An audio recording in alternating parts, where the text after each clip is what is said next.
নমস্কার বন্ধুরা, আশা কিচেন অফিসিয়ালে তোমাদের সকলকে স্বাগত।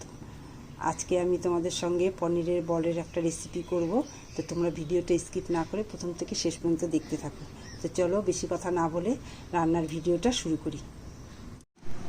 এখানে 300 গ্রাম পনির আছে। তো পনিরের একটা রেসিপি করব। তো আমি এটা দিয়ে কুড়ে নিচ্ছি। প্রথমে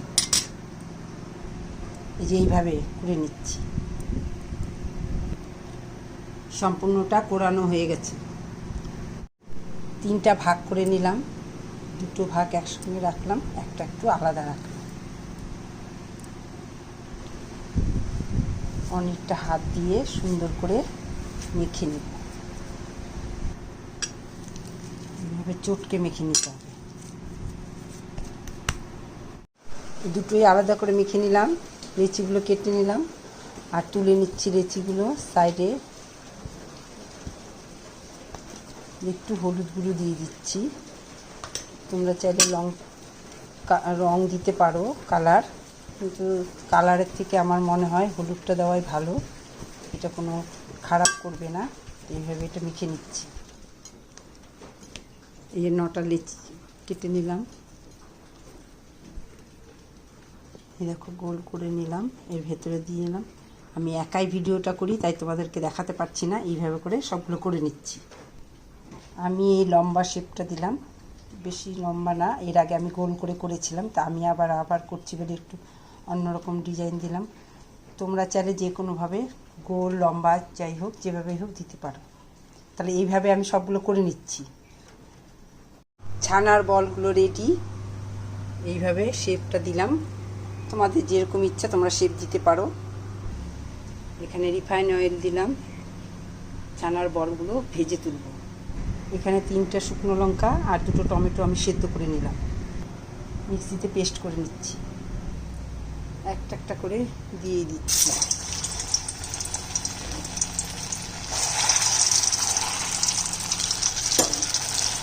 গ্যাসটা একটু কমিয়ে দিয়ে একটু হলুদ গুঁড়ো দিয়ে নিই।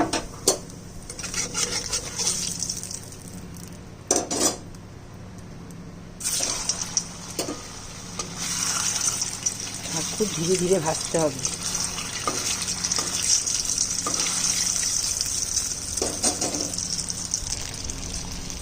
আগেরটা হলুদ ছাড়া দিয়ে দিয়েছিলাম, কারণ এখন আবার হলুদ দিয়ে ভেজে নিচ্ছি।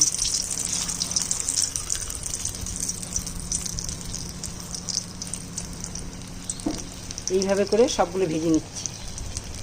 এই যে তাড়াহুড়ো করে দেওয়া যাবে না, কেন কি পনির খুব নরম সফট, আর গ্যাসটা বাড়িয়ে দেওয়া যাবে না। ধীরে ধীরে এইভাবে ভাজতে হবে।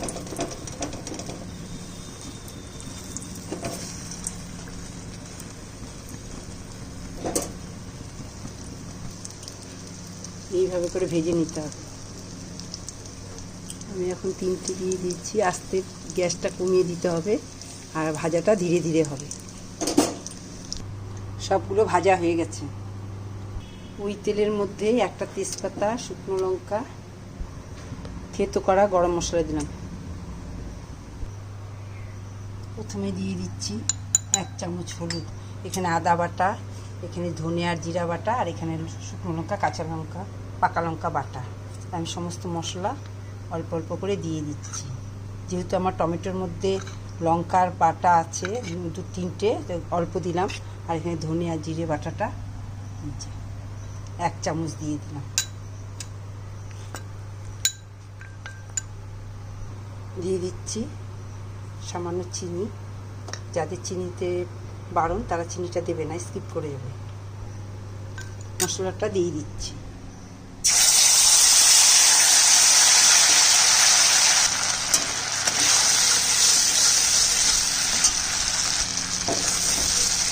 নিরামিষ রান্না, এর মধ্যে কোনো পেঁয়াজ রসুন সব হবে না। অনেকে নিরামিষ রান্না খায়, তাদের জন্য এই রান্নাটা। যারা মাছ মাংস খায় না তাদের জন্য এই রান্নাটা। মশলা কষানো হয়ে গেছে, টমেটোর পিঁড়িটা দিয়ে দিচ্ছি।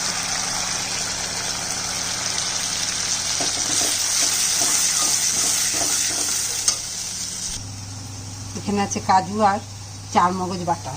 চারমগজ বাটা কাজুটা দিয়ে দিচ্ছি। মশলাটা কষানো হয়ে গেছে। আমি কাজু ছিল তাই দিলাম, না দিলেও হয়।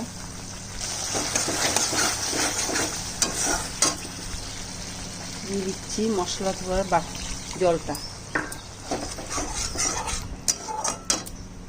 এবার দিয়ে দিচ্ছি কালারের জন্য কাশ্মীরি লঙ্কার গুঁড়ো।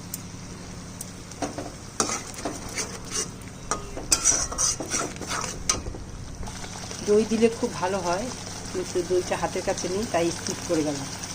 দিয়ে দিচ্ছি সামান্য দারচিনির গুঁড়ো।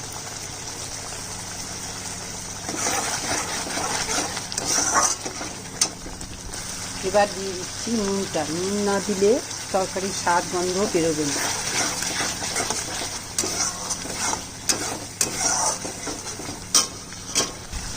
দিয়ে দিচ্ছি ঘিটা, অল্প দিলাম, হাফ চামচ। সামান্য জল দিচ্ছি।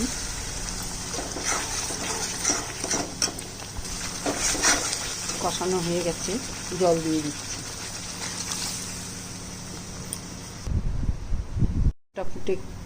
ঝোলটা ফুটে গেছে, ছানার বলগুলো দিয়ে দিচ্ছি একটা একটা করে।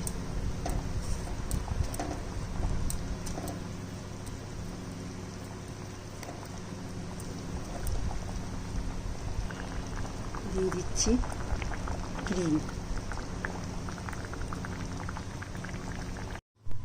আমার রান্না কমপ্লিট। ফিনিশিং টাচ একটু গরম মশলার গুঁড়ো দিয়ে দিচ্ছি। এটা আমার হাতে বানানো গরম মশলার গুঁড়ো। আর এইভাবে রান্না করলে কিন্তু বেশ ভালো লাগে খেতে, আর বাচ্চারা কিন্তু খুব পছন্দ করে। বাচ্চারা খেতে চায় না, এইভাবে রান্না করে দিলে বাচ্চারা খেতে পারে, আর যারা শুদ্ধ নিরামিষ তারাও কিন্তু খেতে পারে। তাই আমার রান্নাটা এখানে শেষ। আজকের মতো টাটা। আবার একটা নতুন রেসিপি নিয়ে আসবো। আর তোমাদের যদি আমার রান্নাটা ভালো লাগে তো অবশ্যই একটা লাইক, শেয়ার, কমেন্ট করো। কমেন্ট করে পাশে থেকে শেয়ার করে দিয়ে অন্যকেও দেখার সুযোগ করে দিও। তা আজকের মতো টাটা। আবার একটা নতুন রেসিপি নিয়ে আসবো।